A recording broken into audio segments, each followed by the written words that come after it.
شاء الله. اتفضل. السلام عليكم. ازيك عامل ايه؟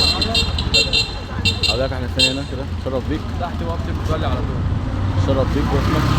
محمد صحيح. ازيك يا عم محمد؟ ممكن تشرح لنا حضرتك الحاجات اللي عندك ونشوف الاسعار؟ نبدا من المشايات. تمام. في عماره قدام الجديد بتاعتها 2 متر. ده عامله كام بقى يا عم محمد؟ دي معمول عليها عرض بدل 130 جنيه ب 100 100 جنيه. جنيه.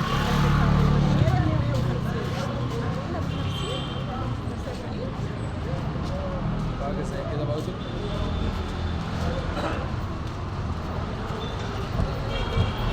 عامله كام؟ 70 في 2 متر برضه بتعمل 100 جنيه. 100 جنيه. جميع عامله كام؟ 100 فاضيه و140 مليانه بجميع الوانها بقى. يعني 100 جنيه فاضيه و140 مليانه. 140 مليون. الخديه دي دي بدويه تقيله. الخميره دي تعمل 100 جنيه فاضيه و130 مليانه. الترابيزه 220. 22. الخديه دي في شلت زي كده.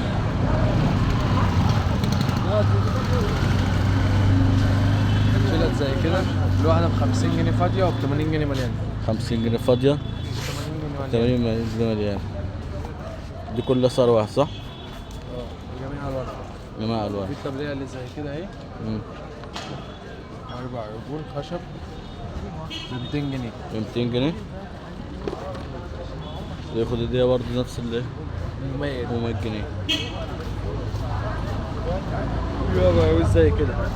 ده رز عامله كام؟ عايد الكرسي عامله 200 200 جنيه. والفتحه 150.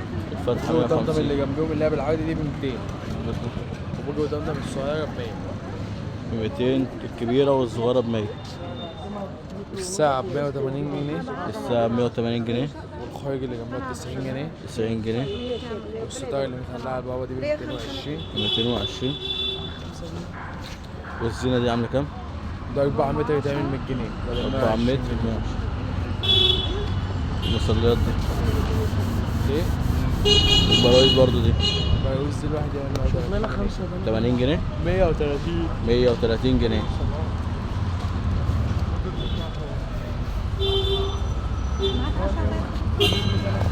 في حاجه تانية؟ في بقى كل المقاسات وقواعد عربي وكل حاجه. انا اي حد بيطلب اي حاجه بنعملها له بالطلب. بالطلب اي حاجه. اي حاجه. شكرا. حاجه زي كده. تمام. خامة قطعت شويه. دي خامة قطعت شويه ب 120 جنيه. 120 جنيه.